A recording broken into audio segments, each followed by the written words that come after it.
സ്നേഹമുള്ളവരെ, നിങ്ങൾക്ക് ഏവർക്കും യേശുക്രിസ്തുവിന്റെ അതിപരിശുദ്ധ നാമത്തിലുള്ള സ്നേഹം. ഇന്ന് പെസഹയായി നാം ആചരിക്കുകയാണല്ലോ. യഹൂദ ജനതയുടെ വളരെ പ്രധാനപ്പെട്ട പെരുന്നാളാണല്ലോ പാസോവർ അഥവാ പെസഹ. ഇബ്രായ ഭാഷയിൽ പാസ, ഗ്രീക്ക് ഭാഷയിൽ പാസ്ക എന്നും പറയപ്പെടുന്നു. അത് കൊഴിഞ്ഞുപോക്ക് അല്ലെങ്കിൽ കടന്നുപോകൽ എന്നുള്ളതാണ് ഇതിൻ്റെയൊക്കെ അർത്ഥം. ഇസ്രായേൽ മിസ്രയീമിൻ്റെ അടിമത്തത്തിലായിരുന്നപ്പോൾ ആ 10ാമത്തെ ബാധയായ കടിഞ്ഞൂൽ സംഹാരത്തിൽ നിന്നും ഇസ്രായേൽ ജനങ്ങളെ ബാധിക്കാതിരിക്കുന്നതിന് വേണ്ടി, അത് ഒഴിഞ്ഞു പോകുന്നതിന് വേണ്ടി കുഞ്ഞാടിൻ്റെ രക്തം കട്ടളമേലും കുടുംബടികളുടെ മേലും പുരട്ടിയത് കാരണം സംഹാരദൂതൻ കടന്നു വന്നപ്പോൾ അത് ഒഴിഞ്ഞുപോയി, അത് കടന്നുപോയി എന്നുള്ളതാണ്. അതാണ് പാസോവർ പാസ എന്ന് പറയുന്ന ആ ഇബ്രായ ഭാഷയിൽ അതിനെ വിവക്ഷിക്കുന്നത്.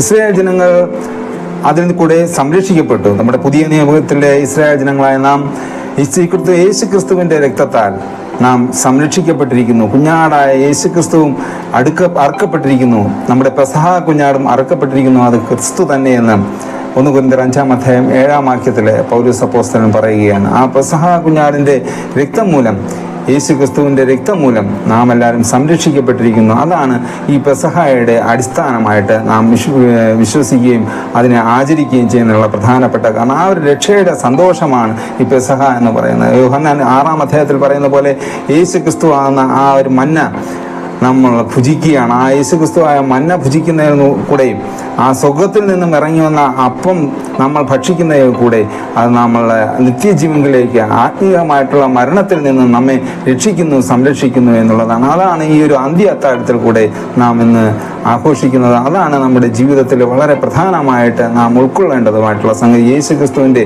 രക്തത്താൽ നാം സംരക്ഷിക്കപ്പെട്ടിരിക്കുന്നു എന്നുള്ളതാണ് ഈ പാസഹ അഥവാ പെസഹ എന്നുള്ളതിൻ്റെ വളരെ പ്രധാനപ്പെട്ട ആശയം. ഇതുമായിട്ട് ബന്ധപ്പെട്ട 3 ചിന്തകൾ നമുക്ക് ചിന്തിക്കാം. ഒന്ന്, receiving the grace of the God. ദൈവ കൃപയാൽ നമുക്ക് ലഭ്യമായ ഈ വിലതേരാത്ത ദാനമായ യേശുക്രിസ്തുവിനെ വിശ്വാസത്തോടും വിശുദ്ധിയോടും കൂടെ നമ്മുടെ ജീവിതത്തിൽ സ്വീകരിക്കുക എന്നുള്ളതാണ്. യേശുക്രിസ്തു നമുക്ക് നൽകിയ വിലതീരാത്ത ദാനമാണ്. അത് കൃപയാൽ നമുക്ക് ലഭിച്ചതാണ്. നമുക്ക് ലഭിച്ച കൃപയാൽ നമുക്ക് ലഭിച്ച ദൈവത്തിൻ്റെ ദാനമായ യേശുക്രിസ്തുവിനെ നാം സ്വീകരിക്കുമ്പോൾ നമ്മുടെ ജീവിതത്തെ ഒന്ന് ശോധന ചെയ്തുകൊണ്ട് ദൈവത്തിൻ്റെ മുൻപിൽ നമ്മെ തന്നെ സമർപ്പിക്കുന്നതിനും കൂടെ ഉള്ള ആ ഒരു അനുഭവം നമ്മുടെ ജീവിതത്തിൽ ഉണ്ടാകട്ടെ. പ്രിയമുള്ളവരെ, ഒരു പ്രസംഗം പറയുന്നത് പോലെ കൃപ എന്ന് പറയുന്നത് വളരെ സൗജന്യമായതാണ്. എന്നാൽ അത് വില കുറഞ്ഞതല്ല. അതിന് കൊടുത്ത വിലയെന്ന് പറയുന്നത് ഒരു ക്രൂശിൻ്റെ അനുഭവമാണ്. യേശുക്രിസ്തുവിൽ കൂടെ ചൊരിഞ്ഞ ക്രൂശിൻ്റെ അനുഭവത്തിൽ കൂടെ ലഭ്യമായ രക്ഷയുടെ ദാനമാണ്. വിലതീരാത്ത ദാനമായിട്ടാണ് ഈ ഒരു അനുഭവം നമുക്ക് കൃപയാൽ ലഭിക്കുന്ന രക്ഷ എന്നുള്ളത്. ആ ഒരു രക്ഷയെ നമ്മൾ സ്വീകരിക്കുന്നതിൻ്റെ അടയാളമാണ്. അത് receiving the grace of the God. ദൈവത്തിൻ്റെ കൃപയെ നമ്മൾ സന്തോഷത്തോടുകൂടി സ്വീകരിക്കുന്ന അനുഭവമാണ് ഈ ഒരു പെസഹ അല്ലെങ്കിൽ ഈ ഒരു അത്താഴ സമയത്ത് നമുക്ക് ലഭ്യമാകുന്ന അനുഭവം എന്ന് പറയുന്നത്. നമ്മുടെ ജീവിതത്തിൽ വീണ്ടും ഒരിക്കൽ കൂടെ പുനർവിചിന്തനം ചെയ്തുകൊണ്ട് ദൈവത്തിൻ്റെ മുൻപിൽ നമ്മെ സ്വീകരിച്ച്, യേശുക്രിസ്തുവിനെ സ്വീകരിച്ചുകൊണ്ട് ദൈവത്തിൻ്റെ മുൻപിൽ നമ്മെ സമർപ്പിക്കുന്നതിൻ്റെ അടയാളമായിട്ട് നമ്മൾ മാറുകയാണ്.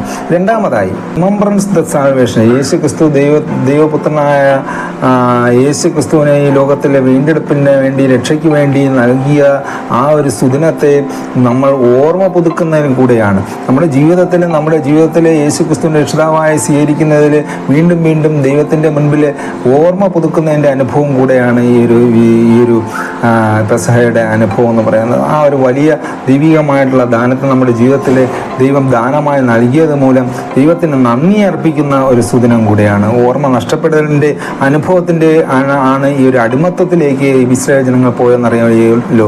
അതായത് യോസേഫിനെ അറിഞ്ഞുകൂടാത്ത ഒരു വലിയ തലമുറ ഉണ്ടായത് മൂലമാണ് അടിമത്തത്തിലേക്ക് ഇസ്രായേൽ ജനങ്ങൾ പോയത്. പിന്നീട് മോശ മുഖാന്തരം സ്വാതന്ത്ര്യത്തിൻ്റെ അനുഭവത്തിലേക്ക് വരികയും ചെയ്തു. അതേപോലെ പുതിയ ഇസ്രായേലായ നമ്മുടെ ജീവിതത്തിൽ യേശുക്രിസ്തുവിനെ എപ്പോഴും ഓർമ്മിക്കുവാൻ, പുത്രനായ യേശുക്രിസ്തുവിനെ എപ്പോഴും ചുംബിക്കുവാൻ പറയുന്നത് പോലെ യേശുക്രിസ്തുവിനെ നമ്മുടെ മുൻപിൽ എപ്പോഴും ഓർമ്മിച്ചുകൊണ്ട് യേശുക്രിസ്തുവിൽ കൂടെ ലഭ്യമായ രക്ഷയുടെ അനുഭവം നമ്മുടെ ജീവിതത്തിൽ സ്വീകരിച്ചുകൊണ്ട് അനുദിനം ജീവിതത്തിൽ നന്ദി അർപ്പിച്ചുകൊണ്ട് മുന്നോട്ട് പോകുമ്പോഴാണ് ഈ പെസഹ ഒരു അർത്ഥവത്തായി നമ്മുടെ ജീവിതത്തിലും ഉൾക്കൊള്ളുവാൻ നമുക്ക് സാധിക്കുക. അതിനുവേണ്ടി നമ്മുടെ ജീവിതത്തെ ഒന്നുകൂടെ സമർപ്പിക്കുന്നതിനുള്ള അനുഭവമായി തീരട്ടെ. മൂന്നാമത്, റിജോയ്സിങ് ഇൻ ദ ലോർഡ് എന്നാണ്.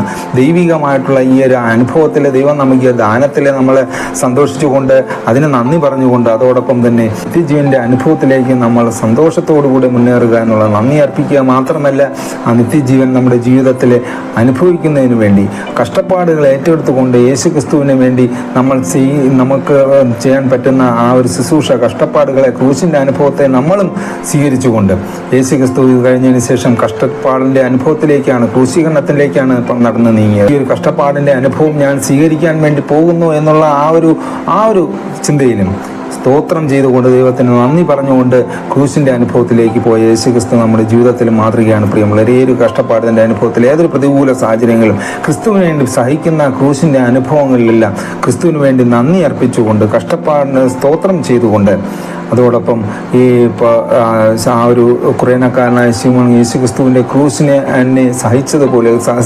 വഹിച്ചതുപോലെ നമ്മുടെ ജീവിതത്തിലും യേശുക്രിസ്തുവിന് വേണ്ടി സഹിക്കുന്ന ക്രൂശിൻ്റെ അനുഭവങ്ങളെ ശിരസാ വഹിച്ചുകൊണ്ട് ജീവിതത്തിൽ നിത്യജീവന്റെ അനുഭവത്തിലേക്ക് തീരുവാൻ, നിത്യ ആനന്ദത്തിന്റെ അനുഭവം നമ്മുടെ ജീവിതത്തിൽ ഉണ്ടാകുവാൻ ദൈവം നമ്മെ സഹായിക്കട്ടെ. ഒന്നാമതായി നാം ചിന്തിച്ചത് റിപ്പൻറ്റൻസ് ത്രൂ ക്രോസ്, ദൈവികമായിട്ടുള്ള അനുതാപം നമ്മുടെ ജീവിതത്തിൽ ഉണ്ടാകുന്നു എന്നുള്ള. രണ്ടാമതായി റിമംബ്രൻസ് ഇൻ ദി സാൽവേഷൻ, നമ്മുടെ ജീവിതത്തിൽ ഉണ്ടാകുന്ന രക്ഷയുടെ അനുഭവം വീണ്ടും ദൈവീയ സന്നിധിയിൽ പുനർചിന്തനം ചെയ്തുകൊണ്ട് ദൈവത്തിന് മുമ്പിൽ വീണ്ടും സമർപ്പണം ചെയ്തുകൊണ്ട് ഓർമ്മിച്ചുകൊണ്ട് നന്ദി അർപ്പിക്കുന്ന അനുഭവം. മൂന്നാമതായി റിജോയ്സ് ഇൻ ദ ലോർഡ്, ഈ കഷ്ടപ്പാടിൻ്റെ അനുഭവത്തിലും ക്രൂശീകരണത്തിൻ്റെ അനുഭവത്തിലും ദൈവത്തിന് നന്ദി പറഞ്ഞുകൊണ്ട് ദൈവത്തിന് സ്തോത്രം ചെയ്തുകൊണ്ട് ക്രിസ്തുവിൽ ആനന്ദിക്കുന്ന അനുഭവത്തിൽ ജീവിതം മുന്നോട്ട് പോകുവാൻ ഈ ഒരു തിരുവത്താഴ സമയം, ഈ ഒരു പെസഹ സമയം ദൈവം നമ്മെ ഓർമ്മപ്പെടുത്തുന്നു. അതിന് നമ്മെ തന്നെ, നമ്മുടെ ജീവിതത്തെ തന്നെ ഒരിക്കൽ കൂടെ സമർപ്പിക്കുവാൻ ഈ ഒരു സുദിനം നമുക്ക് വേർതിരിക്കാം. ദൈവം നമ്മെ അതിനായി സമൃദ്ധിയായി ഒരുക്കുമാറാകട്ടെ, അനുഗ്രഹിക്കുമാറാകട്ടെ എന്ന് പ്രാർത്ഥിച്ചുകൊണ്ട് നിർത്തുന്നു. ദൈവം നമ്മെ എല്ലാവരെയും അനുഗ്രഹിക്കട്ടെ.